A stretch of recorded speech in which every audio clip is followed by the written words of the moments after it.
What is up, everyone, and welcome back to a brand new episode of the 3D here on the Empty the Bench Podcast Network. Make sure you hit the subscribe button below and follow our socials at 3D ETB. On tonight's episode, I'll be joined by no other than Nick Morgasen, and we'll be talking about the Bob Huggins situation, him stepping down, the Bradley Beal trade, some Zion drama, a little NBA free agency, and then, of course, the NBA draft is set to take place this Thursday, so we'll give you a little preview of that and go over all of the more interesting things. So Nick will come on and join me, and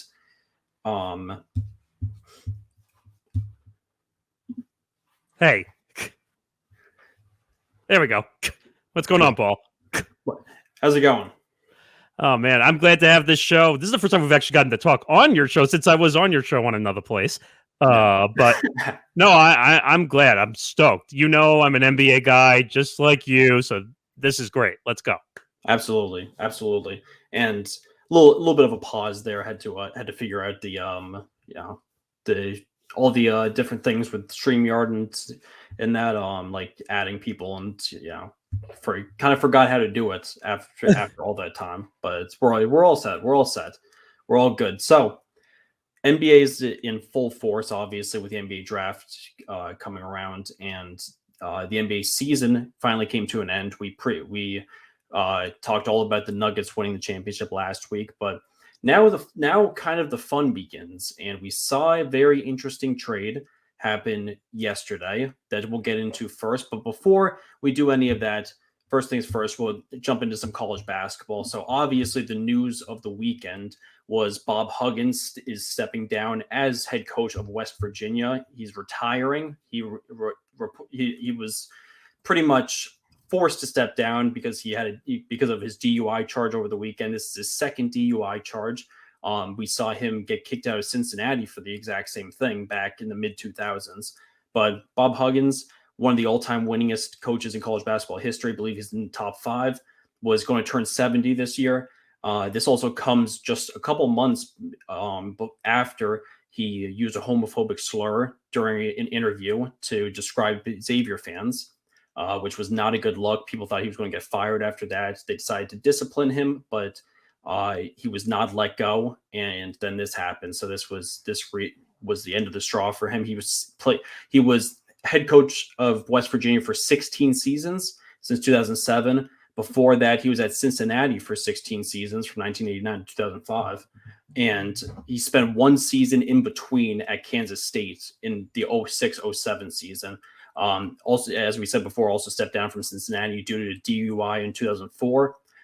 He was also head coach of Division II team Walsh College and University of Akron for a period of time. He had a 345 and 203 record at West Virginia, making it as far as the Final Four back in 2010.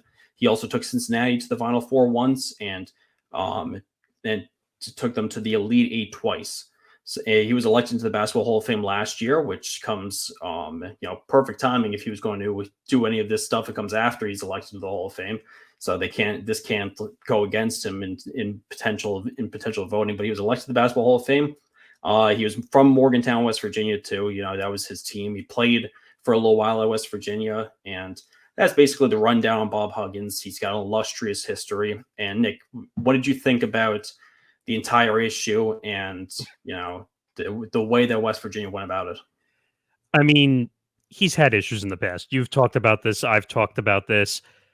He had the issue on the radio. I think it was a Cincinnati political talk station, if I'm not mistaken. Yeah. He comes from the old-fashioned style of coaching. It kind of reminds me of I forget the name, just went out of my head at the moment. The Texas coach that threw the chairs all the time. Knight. Bobby Knight. It kind of reminds me of the Bobby Knight school of coaching, if you think about it, where very old-fashioned, old style. Bobby Knight wouldn't be able to coach in today's game. Let's put it that way. And technically, Bob Huggins shouldn't be allowed to coach in today's game, if you really want my frank, honest opinion of this. Now, hey, he's been around for a long time. I think he's been around for about 30 years or so as a graduate assistant coach, a head coach. But you can't get DUIs. One DUI is bad, But to get two and to get one after you have an issue, like you said, he's almost 70. First of all, why are you drinking behind the wheel when you're 70 years old? That makes no sense to me. I understand what West Virginia did. They have to protect the brand. That's a big thing today in any sport, not just college basketball, any sport you look at.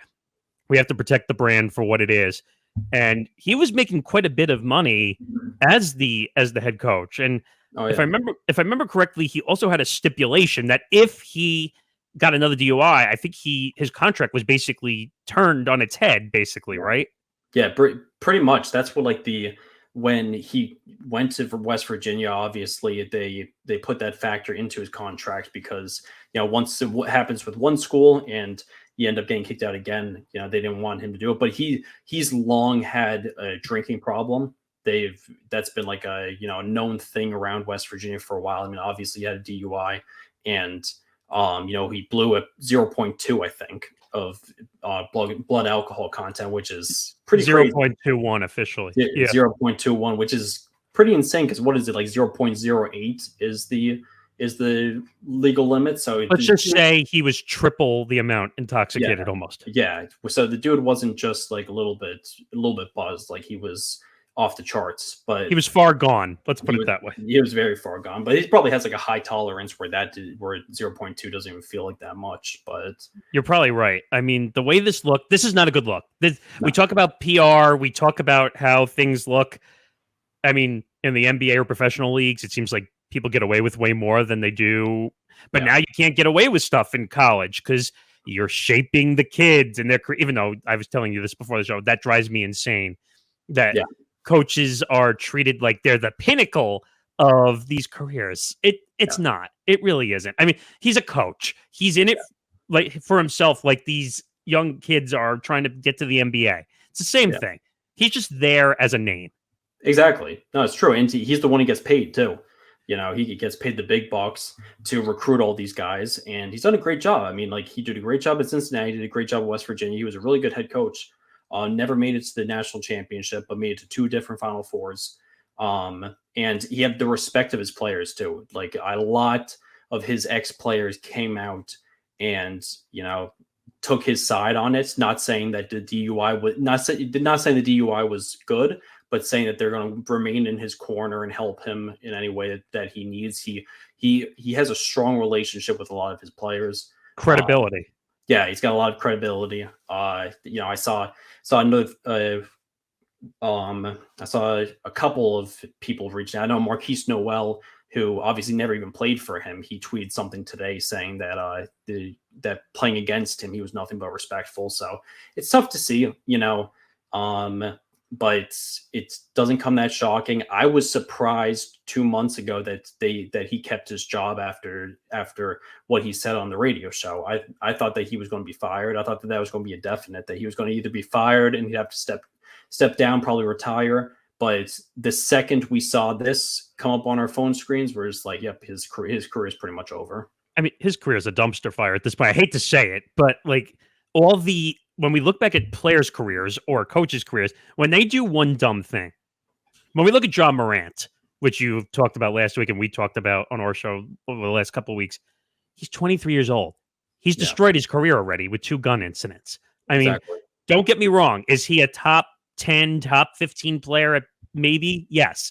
But he'll never be the face or the brand or, better yet, the logo like Jerry West. Yeah. But he destroyed his career. And Bob Huggins, with all the great, if you want to say great things he's done as a coach and a recruiter, have now been destroyed with 2 DUIs and an incident on a Cincinnati radio station with a slur. And if you remember, I think you saw this also, he was suspended 3 games and received $1 million salary reduction. Now, I've heard this many times with Morant, and now I'm hearing it with Huggins. $1 million doesn't mean it. Take $1 million away from Huggins. Who cares? Yeah, it doesn't mean anything when you're making 8, 9, 10 million like Huggins is making per year. Like that doesn't make any bit of a difference. Money doesn't change who people are, except unless you're talking about. Let me be careful with that. If you're making 100 million, 200 million, money changes you. But I'm saying taking away money from someone who has money means nothing. Yeah. Exactly. That's why those NBA fines always make me laugh. Once a guy gets ejected or something like that, it's like $50K. It's like to a guy like James Harden gets $50K or Luka Doncic gets $50K when they're making like $40 million a year. It's like that's literally pennies to them. Like it's literally like they can wipe the with that $50K. Like exactly, and it's not going to affect them at all. Like they'll keep complaining. Like that's not a punishment in any way.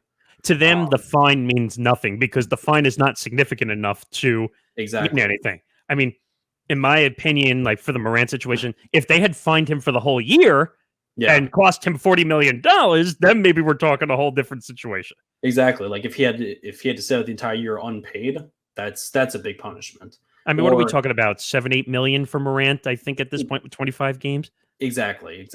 Like and for the most part, it might even help the Grizzlies too. It'll keep him fresh until mid-season. He's had a bunch of injury issues and stuff like that too. So it's same thing with Huggins. Like, so he stepped down, big deal. Yeah. He was in college? I don't know was he ever in the NBA? I don't think he ever sniffed the NBA, right? Yeah, no, he was never in the NBA. He was an assistant and head coach only in college. Okay, but he was on the higher end of salaries in college basketball, so he made his money. He'll go away. He'll come up somewhere. I'm sure a TV network will go after him. I think he's been on either Fox or CBS. He has. He's done some studio shows when West Virginia hasn't made tournaments and things like that. I saw him on one of the March Madness shows a couple of years ago. He'll be back. He'll be on a network. Just go ask Urban Meyer. Go ask Urban Meyer about that also, who was on Fox after the whole incident. I mean, he'll come back. Yeah. No, it's absolutely. I mean, he'll be able to get back to whatever he wants to do. So it's not even a punishment. It's just he just can't coach again. It's goodbye for now. Exactly. Goodbye for now. And realistically, if he really wanted to coach, he could probably wait a couple of years and somebody would hire him again, especially a mid-major or something like that. Someone will throw money at him, a ridiculous amount of money at him, like they do like anybody. I mean, look what happened to Monty Williams with the Pistons after he said, "I'm walking away to go be with my family." Oops. I mean, 7 years, $87 million, and an 8-year option for $100 million. I mean, I guess I'm not retiring after all. Exactly, just crazy money. But I mean, the Bob Huggins thing, it's sad to see, but it's also it's not going to come back and bite him that much. His career could be over, but he had a long career. He's already in the Basketball Hall of Fame. There was nothing more. One thing that would have been interesting to note is if he hadn't made the Basketball Hall of Fame yet and he'd been on the back, he had been on a future ballot for the next couple of years, this could have prevented him from ever making the Basketball Hall of Fame. But now since they put him in, they're not going to take him out. This was perfect timing, honestly. You know what, though? And I'm curious your opinion on this. I feel like the NBA Hall of Fame doesn't hold the same value it once did. No. Because not at all. You're seeing everybody get into the NBA Hall of Fame now. There's no value or credence to the guys that were already in. As long as you have a decent career, you don't even need to. Some people are not even winning NBA titles, and they're getting in for their numbers. Exactly. I know. If you had any bit of a reign of dominance for even a couple of years, you pretty much get into the Hall of Fame. I mean, in basketball, it's not very hard to get into at all. I mean, the one hot take I have is should Robert Horry be in the Hall of Fame? Yeah. I mean, he won 6 rings, but how did he win 6 rings? Or exactly, the Spurs, the Lakers, the Rockets. I mean, by being on great teams and being supporting pieces for those teams. I mean, ask Ray Allen, same thing. I mean, exactly. No, it's true. So the Basketball Hall of Fame, any bit of dominance throughout any length of time, you're going to end up getting in. I mean, we saw Tracy McGrady get in. I grew up watching Tracy McGrady, obviously tremendous player, but had a lot of injury issues and was not able to, be dominant for that long because of the injuries. I mean, I would almost forget the Rockets part of his career, to be honest with you. Yeah, exactly. The Magic part is where he was at his best. He was still pretty solid with the Rockets, but that's where all the injuries kind of began. But Bob Huggins stepping down, that's all the college basketball news that we have for right now, because the transfer portal might get a little interesting again, because the West Virginia players now have 30 days to decide if they want to transfer out or not. It was going to be very interesting to see. I'm interested to see who they hire and to see if they get some players to stay, because they had a couple of good transfers coming in. Kirk Kriisa, who was on Arizona, was set to come in, and Pena, who was from Manhattan College, or Perez, who's from Manhattan College, who was one of the better mid majors, was supposed to come in next year. So it'd be interesting to see if they reopen their recruitment. Would you say this is a high valued type job that someone would want, or? I would think so. Yeah, I would think that. You're playing in a Power 6 conference. The West Virginia is known as a pretty decent basketball school. They've put out some talent. Bob Huggins, has helped them stay on the map. So it's a pretty decent one. It's not one of the big names like a Georgetown or a Kentucky or a UConn or something like that, but it's still pretty good, I think. If anyone was looking to make the move. But that's it for college basketball. And now we got to jump into the big trade that went down just yesterday. Bradley Beal traded to the Suns. I was prepping for this episode and was getting ready to talk about Bradley Beal, possibilities of him getting traded to either the Suns or the who else was involved? The Suns or the Heat were the two teams that were the finalists for him. But obviously, he was traded to the Suns yesterday. The Wizards got back in return Chris Paul, Landry Shamet, a few second-round picks, and a few pick swaps. So now after this trade, I saw the Suns do not own their own first-round pick for the rest of the decade. The Nets and the Wizards now own all of their first round picks for the next decade. So God. Yeah, they're really throwing the dice down on this big three. It's all or nothing. If this doesn't work out, it's going to be a long rebuild. Ishbia, I got to give Matt Ishbia credit because he came in, he bought the team. We got to say goodbye to another decrepit owner that shouldn't be in the NBA. I give him credit. He's going right to work, and he's really trying to make this team better. But to not have a pick for the first round pick for the rest of the decade. It's crazy. Oh my God.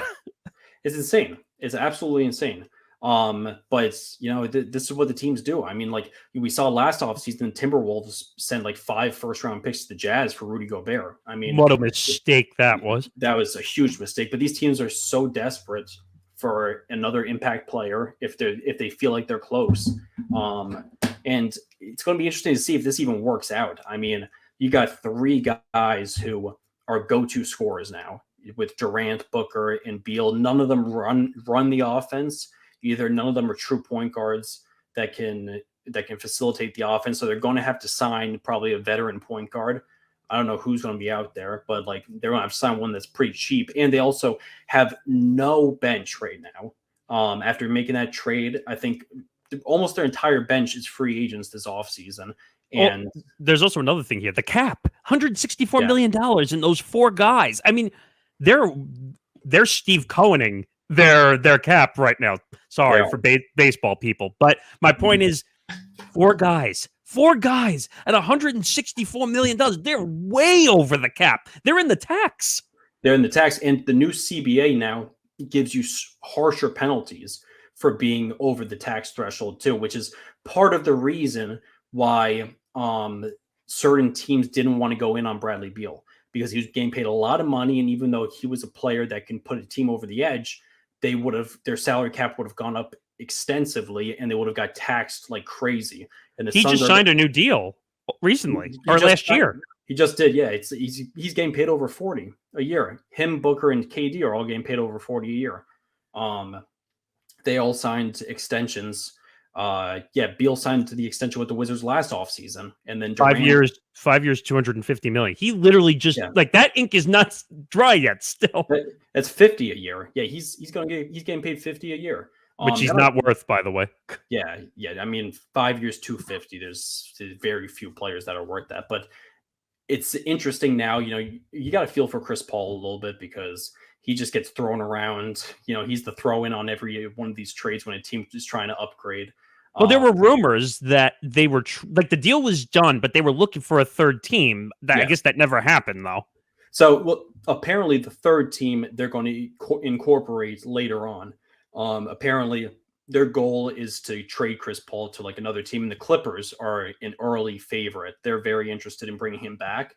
And So they might try to team up with the Wizards and get a trade done to bring Chris Paul in, because Russell Westbrook's a free agent. So I guess if they were to trade for Chris Paul re-jumps in as the starting point guard, which I think would be interesting. I think that could be like a somewhat decent fit. The only problem is you got Kawhi and Paul George, who are so injury prone, and you got Chris Paul, who's aging and is not the same player. It's like, can that team really compete with the Nuggets and the Suns? I'm not convinced at all. I don't trust the Suns either. Let me be clear first. I don't trust the Suns. Like you were saying before, those three are what they call on the ball guys, where they, I would even throw Kyrie Irving in that discussion to on the ball guys, where they literally have to touch the ball nonstop or else they don't score. I mean, absolutely. LeBron too, if we really want to be honest. LeBron has to touch the ball every possession.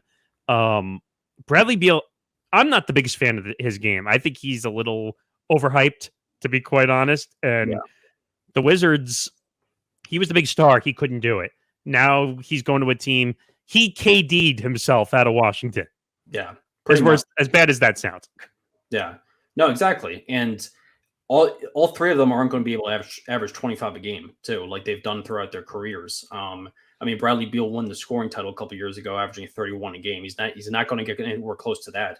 KD might be averaging close to 30 a game, but Beal is going to be averaging around 20 a game most likely. And they're going to have to figure out a way to play together and to sacrifice some stuff too. And that's where some of these players' egos come into effect, because one of them is going to have to become a better passer. One of them is going to have to learn how to play off the ball a little bit more, how to set some screens, how to grab more rebounds, all that kind of stuff, because the three of them can't just sit at the 3-point line every offensive possession and wait for the ball to come to them and go ISO.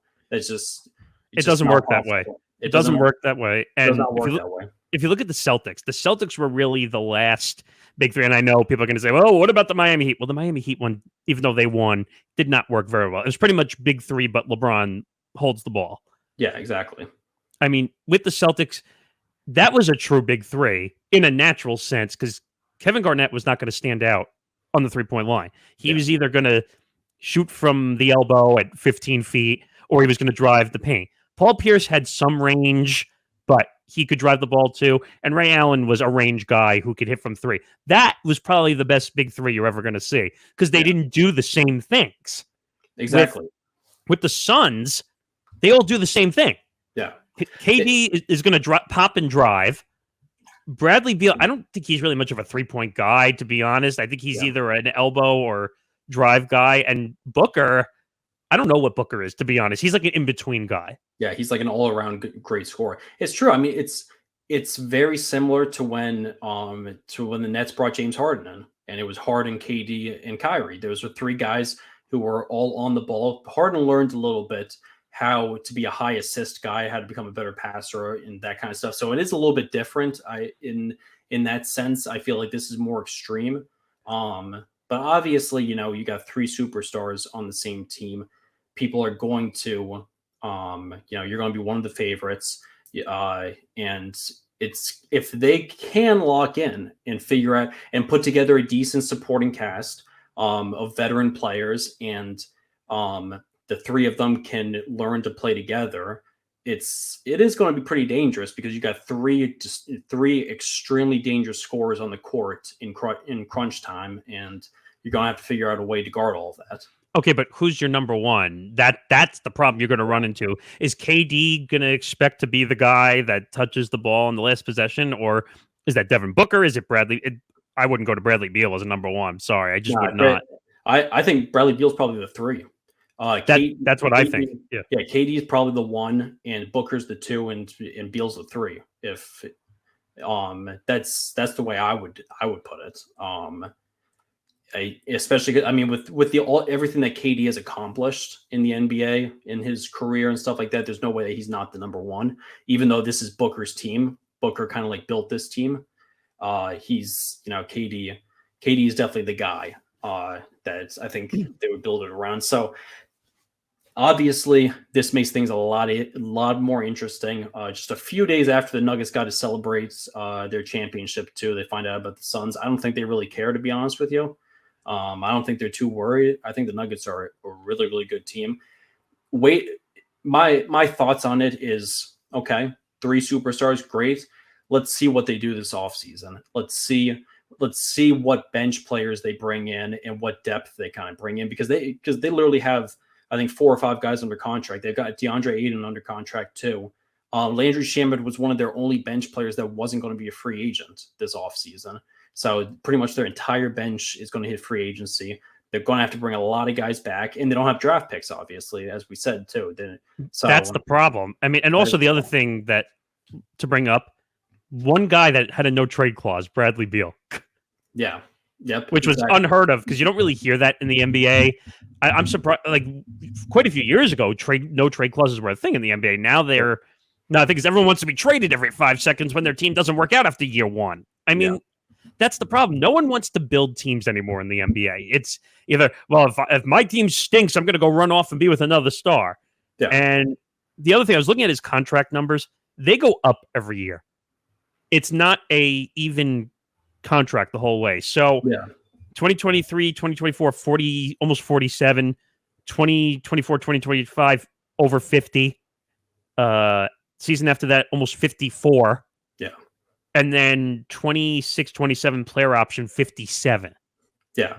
No, it's crazy. The contracts are insane. I mean, in a few years from now, Steph Curry is going to be making 60 at the end of his contract. Like it's crazy the amount of money that they're giving some of these players for these max extensions. And you wonder why fans can't afford to go to a game either, because of these dumb contracts. Exactly. Every game is impossible to get to.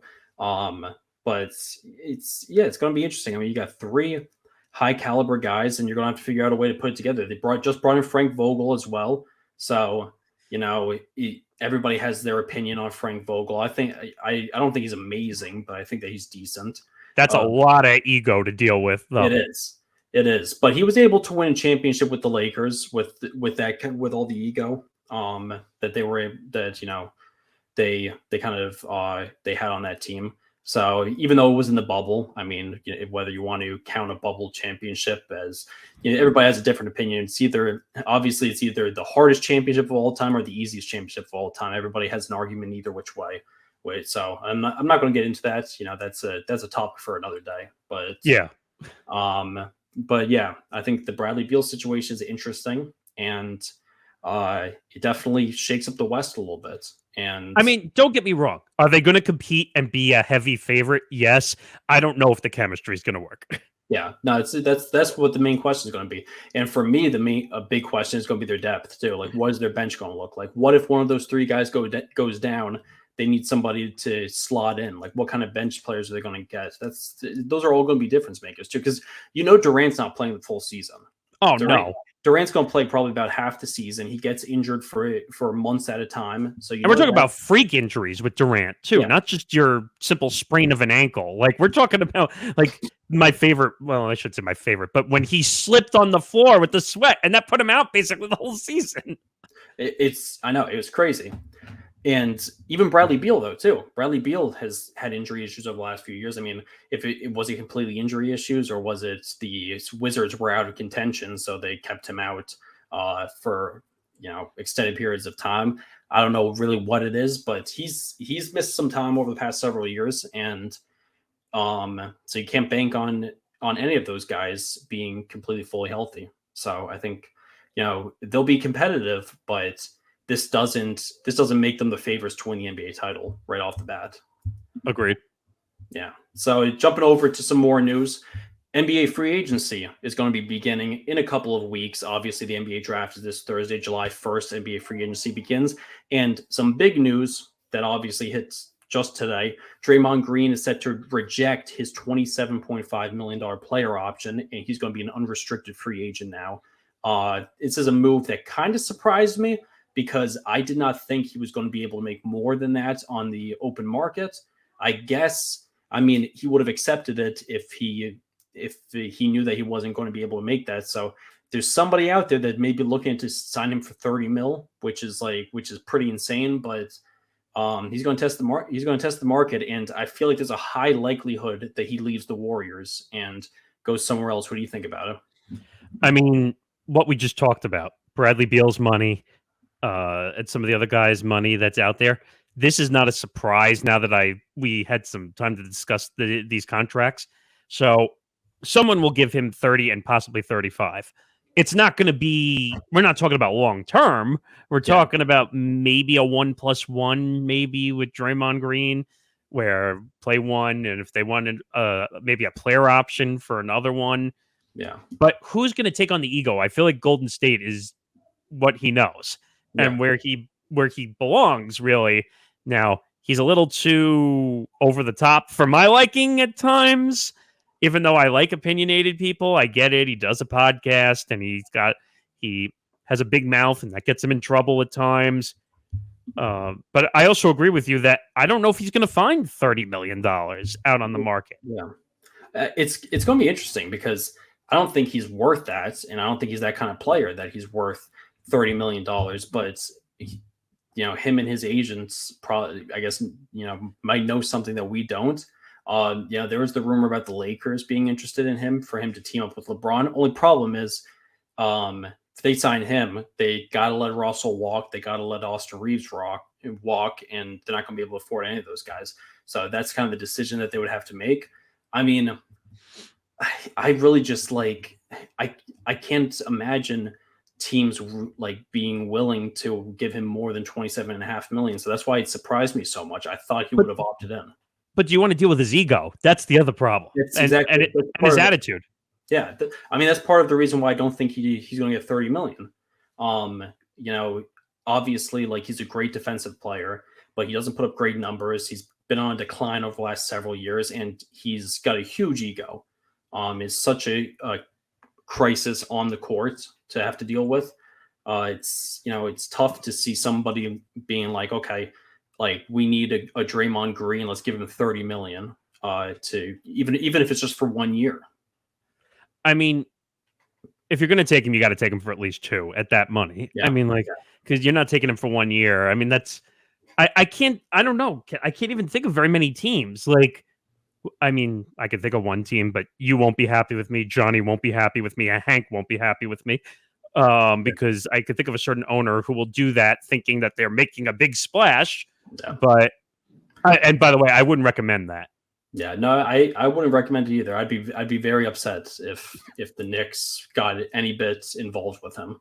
But it's true. I mean, I guess it's just some teams may look at him as a winning type player, and he the way that he plays and stuff, he's a winner. He's only known winning throughout his career. So, one of these teams that might be close to it just figures, hey, we'll give him a lot of money. Some teams that have enough money, salary cap to afford that. I mean, I don't. The problem is his ego is so high. He's like, I'm worth this. I did this. Well, hey, you're in decline mode right now. You don't score, which in today's NBA is a scorer's league. If you want to go back to the 80s or 90s, Draymond would have been a top player because it was defensive ball back in the 80s and the 90s, not offense. When you only had guys like Michael Jordan and those guys leading the league in scoring. But now that every star is a scorer, Draymond doesn't fit into this league anymore. The interesting thing is the one team that could take a chance on him is that it might be an interesting fit is the Phoenix Suns. Even though with the ego and all that kind of stuff definitely goes into it, but putting Green around those 3 scorers could be somewhat decent. I mean, he played with Steph and Clay for their entire careers and stuff. So he's a good supporting piece around shooters. But the thing is, that's not going to happen. Him and KD, that would be another issue too. Yeah, exactly. That is true too. But also, that won't even happen because he'd have to take significantly less money to. Significant. We're talking about a haircut. Yeah, literally, a few million. He'd have to take close to the veteran minimum to do that. He's not getting a $30 million deal from the Suns, so that's not going to happen. But that, a team like that, I think would be interesting. So I really don't know. I mean, maybe. There might be something under closed doors too with him and the Warriors management, and especially after the Jordan Poole fight before the season last year, there might be something that he's just like, okay, even if I get a little bit less than $27.5 million, I can't come back to the Warriors next year. Like he thinks that his time is done there. You don't know if that's the case. Obviously, it's a possibility, but I think that's his ceiling. I don't think anyone, because everyone's going to say, "Hey, you're a little damaged in the head." Sorry, yeah. but like, and I don't mean that in a mean way. I just mean like his ego is so exactly insane that like what team the Warriors are going to deal with him because he won 3 titles there. I mean, that's why they're gonna say, all right, we'll look past this. You won 3 titles for us, along with Steph and Clay. But there's other money issues. If I'm not mistaken, the Warriors, I thought I heard were like close to $500 million, like in tax. Like it's an insane number. Yeah. But that's part of the reason I think that the Warriors may not re-sign him, because of the new CBA too and stuff. You get taxed extremely for going over the salary cap, and they still have another year left of Clay. They just gave Jordan Poole that huge extension, and they have Steph, who's going to be making $60 million in 2 years with the. And Steph's not going anywhere. Steph is pretty much going to be a career Warrior. Yes, Steph's going to retire a Warrior. It would be over their dead bodies that Steph would ever leave that franchise. That they'd get rid of anybody else besides they'd get rid of anybody else besides Steph. I mean, let's put it this way: of all guys, I think Steph pretty much earned the money that he's gotten contract wise. I mean, he led these teams. I mean, I get it. $60 million is a lot, and I'm agreeing with you. But they say this in baseball more than in the NBA. You pay people on the unfortunate back end of age to get championships in the beginning of the contract. Yeah, no, exactly. And that's what happens. Like I could say the A-Rod contract in baseball. They got one championship in 2009, but they paid for it for another 10 years. Exactly.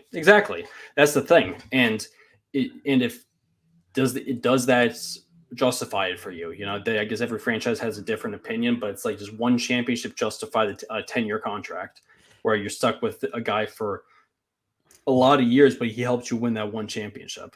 I mean, Steph's contract is validated by far because of the 3 wins. Oh, yeah. And the 2 MVPs and the 4 wins and the 2 MVPs. I mean, 4 wins, right. And winning one without KD, I think, sealed it all for him, knowing that I didn't need him to win. And the one last year was a big one. It was a surprise, actually. And that helped Steph's legacy a lot, too. So that'll be interesting. I mean, obviously, we have like a week or so before free agency opens up. So we'll see what happens once everything goes down with that. But Draymond Green is going to deny his player option, so he'll hit the market openly. And so some other news, obviously, all NBA fans know this: Zion Williamson and the crazy drama going on with the Pelicans. Between him and the franchise, obviously, there's been reports that there's no communication. He doesn't like his time in New Orleans. He's the minute that he's going to become a free agent or become available, he's going to bounce. And then obviously the off-court issues. You know, he's expecting a child. He was dating other women, all that kind of stuff. Zion has been in the news for everything that's not good over the past a couple of weeks. It's been mingling. Let's put it that way. It has. And he's barely played the last 2 seasons too. He missed all of a couple seasons ago, and he played a little bit this year, but barely. And I saw a report today. Actually, Bill Simmons came out and said, that big report. He said that a lot of people that he knows around the NBA expect Zion to be moved by Thursday. They don't think that before the draft. And the Pelicans are also known. They desperately want Scoot Henderson, who's going to be either the 2nd or 3rd pick. So they're trying really, really hard to trade with the Trailblazers to get the 3rd pick. So the rumor could be Zion gets dealt to the Trailblazers and the Pelicans get the 3rd pick and they take Scoot Henderson, because as of right now, the 2nd pick is the Charlotte Hornets, and they seem to prefer Brandon Miller over Scoot Henderson, even though I think Scoot Henderson is going to be a superstar. He's got all the talent to be the next star point guard in the league, but this is going to be tough to if I'm the Trailblazers, you have leverage here because of the Zion situation. You better ask the Pelicans for more than just Zion. Yeah. Well, apparently they're unwilling to trade Brandon Ingram. Brandon Ingram's getting a lot more buzz than Zion is for obvious reasons, but they want to keep Ingram. Uh, and I think the Zion thing they're frustrated with. They can see the writing on the wall. They just gave him that big extension last offseason, but he's either going to demand a trade probably before that, or the second he becomes a free agent, he's gone. So the Pelicans probably can see the writing on the wall that he's not sticking around for too long and want to get ahead of this. So if you're the Trailblazers, though, the Trailblazers did not want to keep the third pick. They made that known. When they got the third pick, they did not want to keep it. They wanted to trade it for an established veteran that can help Damian Lillard win right now. They're not interested in building a young team around Damian Lillard. They want to win with Damian Lillard right now. They want another superstar on the team. So they wanted to trade the third pick for something like that. If you're the Trailblazers, is Zion Williamson the guy that you would trade the third overall pick? And he's barely played over the past 2 years. I would stay far, far away from Zion Williamson. That's just my opinion. I don't know what your opinion is, but I would stay far away from Zion Williamson right now. Between he and you might be saying I'm stretching here when I say this, but he's Greg Oden. Yeah. I mean, like, he can't stay on the court. He can't stay healthy. Everyone said Greg Oden was the high flyer that could dunk. Well, what happened to Greg Oden? He was a big name, and he played parts of 2 or 3 seasons, and that was the end. And he went back to OSU or Ohio State and became an assistant coach or whatever he did at this point. Yeah. I mean, Zion, like, he's played. I mean, he had the huge Nike deal, which he got right off the bat, and he had the whole exploding shoe issue, which I think was how he got the injury when he started. Yeah, that was when he was at Duke. Right, and that led to some of the injuries. Then you had all the drama of him coming out of college, and I'm looking at his contract too. He's making a lot of money. Yeah. He's got 5 years and $194 million that he just signed. Yeah. That's going to be impossible to move. Yeah. And especially with his injuries and all the unfortunate drama off the court with his issues dating porn stars. I mean, like, exactly. I know it's crazy. I tend to agree with you. I think that Zion, it's very difficult for Zion to be worth the third overall pick. There's a lot that goes into it, and he's not, like, especially over the past 2 seasons, like, it's really difficult to imagine that he's actually going to be worth that. The Trailblazers are definitely going to be hesitant to do that.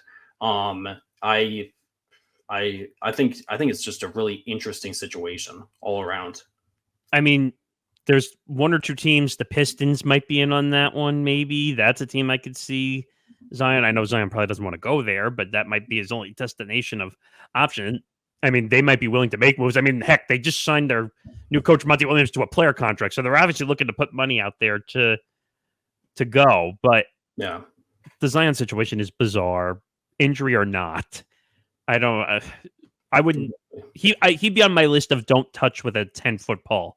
Yeah, like that. I mean, I tend to agree with you. I honestly tend to agree with you. I think that Zion, it's tough because it's like if he had been healthy and stuff, I think it's a no-brainer that the Trailblazers would trade the third pick for him. But it's the fact that he's only been in the league for 4 years and he's barely played over the past 2 seasons. He's already got a ton of injury issues, and the injuries were the thing that everybody was worried about when he was going into the league too, because of his size and the way that he plays too. Like, if his body's going to be able to hold up. And it hasn't been able to this point. So that makes it very interesting. There's a lot of different things that can happen before the draft. Obviously, the Trailblazers do not want to keep the third overall pick. So do they end up striking a deal and getting a piece to join Damian Lillard? I don't know. With somebody who's very interested in trading up. I mean, the main one is the Pelicans. The Pelicans really want Scoot Henderson, and it seems like the Hornets want Brandon Miller. So you might see a Pelicans Trailblazers trade, even if it doesn't involve Zion Williamson. Well, you have another issue as well with Dame Lillard, with all those rumors you're hearing around in Portland. First of all, talk about a guy who's making $60 million a year right now. I mean, Yep. I don't. We hear these rumors for the last couple of years. Yeah. Trade Dame, trade him, and Yeah. he's basically a career trailblazer. Think about it. I don't Yes. know if he wants to leave. I mean, I could say a lot of teams that would line up for his services if they could make a trade happen, or he demanded one. He'd be out of there quick. Exactly. No, it's true. He there's a lot of teams that would go after him. I mean, obviously the Miami Heat. There was rumors that they weren't in on Bradley Beal as much as the Suns were because they want Damian Lillard. I won't believe it until I see it. I don't believe any more Damian Lillard stuff anymore. The last 4 off seasons, it's been, oh, he's going to get traded. He's going to get traded here. He's going to get traded there. And he ends up signing extensions with the Trailblazers. And, it's like he's teasing that he wants to leave the Blazers. Then he comes out and says that he doesn't want to leave the Blazers and that he wants to be a Blazer for life. I won't believe it till I see it. I think he's staying in Portland. I don't think anybody's going to trade for him. I mean, I don't know if it was a Periscope video or an Instagram live video. I don't remember which one, but he did a live video where he basically played his hand that he wanted to be in Miami. Yeah. Yep. I saw that. He was teasing that. And, part of the reason why everybody keeps believing it too is like he goes on lives and things like that and like teases, even though he comes out and says that he wants to stay with the Trailblazers, but teases like what if he leaves, all that kind of stuff. Either he's teasing it or we're all being like a little too sensitive to try to get a story or something, try to make him like give us a little bit of a hand at what he wants to do. You know what though? I think he's gaslighting a little bit, if you ask me, because he keeps saying, "Oh well," he keeps dropping those hints. "Oh, I can live in LA," or "I like the weather." Dude, stop gaslighting. Either say you want to be in Portland or just demand a trade, because that's what every other star does. LeBron did it. I mean, well, he didn't demand a trade, but he basically just said, "I'm out of here" when he was with Cleveland. Yeah. Even though he said he loves Cleveland, he's like, "I got to go win a title at some point." Yeah. Which I always thought was interesting. I thought that when LeBron re-signed with Cleveland, he would end his career with Cleveland. And won a title. Yeah, and he won a title, too. I never thought he was going to, have an extension of his career with the Lakers, but, that's a completely different story. And I don't like LeBron, but I give him respect. I give him respect for going back to Cleveland and winning a title. That I'll give him respect for. Yeah. Like, I know. That's like, it's just crazy. It's honestly, it's crazy because, Lillard, you don't know what's going on with any of these situations. And I'm at the point where it's just, I'm not going to believe until I see it. Show me. You want to be out, demand a trade or just stay. I mean, he reminds me, I'll give you another name in MLB, Joey Votto with Cincinnati. Yeah. How many times has his name been rumored to be traded? He could have gone anywhere, in my opinion. And he just said, nope, I'm good. Yep. Well, exactly. Do what you do. Yeah. That's a good comparison, honestly. But we'll see. We'll find out about the Zion stuff before Thursday if he ends up getting traded for a draft pick. Or this can spill over into the offseason and he might end up getting traded there. And then before we close out the show, we got to preview the NBA draft taking place Thursday night at 8:00. All the NBA draft fans, such as myself, got their mock drafts ready. You can check out my mock draft on my blog at the Sports World according to Paul.com. I came out with it, did first round write-ups, all of that. I have my final mock drafts all set. Barring any trades that happen, we'll see. We'll see if I move anything around, if there's, any trades that go down, that any of the top picks get moved. But obviously, Victor Wembanyama is set to be a San Antonio Spur. The Spurs' third first overall pick in franchise history. The other two turned out pretty solid, David Robinson and Tim Duncan. So they're drafting another foreign big man like Tim Duncan was. And, he's going to go into Popovich's system. And I think it's going to be very interesting. Once I saw that the Spurs were tied for the best likelihood to get the first pick, I knew it was going to be the Spurs. They just have that kind of luck. And he's supposed to be the next big thing too. He's the biggest prospect since LeBron James in 2003. So yeah. And you know what? I would say this is deja vu all over again with Tim Duncan and David Robertson, Yep. 10 years apart from the draft picks. I mean, like, this is deja vu. Get a big man, big guy, turn around the franchise, probably get another 10-year run out of the Spurs, and everyone's going to hate the Spurs all over again. Exactly. The Spurs are going to run the West again in a few years, in the coming years. But the question is how long Popovich will still be there. I think, in my opinion, I think you bought another 4 to 5 years. You might have. Especially if they can put a team around him, like if they get maybe like 1 or 2 veterans and they start developing like the rest of their draft picks. They might be able to convince him to stay for a little bit longer. So he's 74. Do you think you bought another 4 or 5 years maybe out of him? Maybe it's like 4 or 5 years is tough too. I mean, maybe 3 to 4. Maybe 3 to 4. I would say. I would have. I mean, honestly, if they didn't draft Victor, if they didn't get the first overall pick, I could have seen him retiring this offseason because it seems like he was on his way out. I think this might extend him. How long it'll extend him will be interesting to see. But I think he wants Wembanyama bad, at least for the first 2 years. And I think he wants his fingerprints on him for the first couple of years. Exactly. Get him started in the league, coach him for his first 2 or 3 seasons, and then he'll pass the baton on to one of his assistants. That's his coaching tree is massive, by the way. Coaching tree is insane. I mean, a ton of head coaches right now. We're all underneath Greg Popovich, and if they wait a couple of years, they might be able to get one of those guys back or something. So you never know. So Victor's going to be the first overall pick, and then of course there's a lot of other big talent throughout the draft. We got Scoot Henderson, who is the next big prospect. Brandon Miller, obviously, had some backlash this past season during college basketball. But he's the third biggest prospect out of Alabama. You have a couple of good big men in Jarris Walker from Houston. The Thompson twins, I'm a big fan of Amen Thompson and Asar Thompson. Taylor Hendricks, too, from UCF.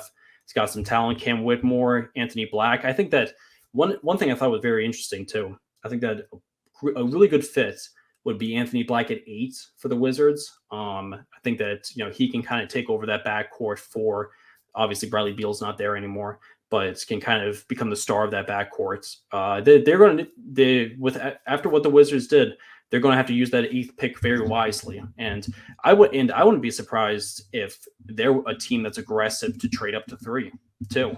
To try to trade with the Trailblazers. Maybe they get Porzingis to opt into his player option and they trade Porzingis to Portland for the 3rd pick. Ooh, that's interesting. That's an interesting possibility. I don't know if that's going to happen. He hasn't said anything about his player option yet because Porzingis has a $36 million player option for next year. Kyle Kuzma already said that he's declining his player option, so he's going to become a free agent. It was only for, I think Kuzma's was only for like 14 or 15. So he'll probably end up getting more than that. Porzingis is not declining that. I'm going to tell you that right now. He's not declining that money. I wouldn't think so, but I didn't think Draymond was going to either. So okay, but Draymond's got an ego. I think Porzingis is not going to go out on the market and find more than $36.5 million. Sorry, but he's not going to. It's true. I don't think so either. But if he opts into that though too, he could end up getting traded to Portland, and Porzingis and Lillard playing together would be an interesting thing to see. But if you look at those 2 teams you just mentioned, now with the Wizards trading Beal, they're pretty much in rebuild mode. They are. Portland, like, as much as they don't want to admit it, they've been in rebuild mode the last 3 seasons. They have, exactly. Like, they're going nowhere. Like, they're going the wrong direction in rebuild mode, as opposed to they're stuck behind Dame Lillard. They should just trade him out. They will get plenty of currency in return for Dame Lillard because there's a market. There's more. I guarantee you 31 of the 32 teams, obviously, because you're not going to include the one that has him, 31 teams would be calling in an instant saying, I want Dame Lillard. How much do I pay? Exactly. No, it's true. If they decide to trade him, that's what they're going to be able to get the most out of him. But I think that Portland is really at a crossroads right now where they're just like, they want to compete so badly. And nothing they've done has worked out. And they know that Damian Lillard wants to be with the Trailblazers. So they're taking full advantage of that. And they're going to do like whatever's in their power to get some talent there and to compete. Problem is, will they actually be able to do it? It doesn't seem like they're going to be able to do it.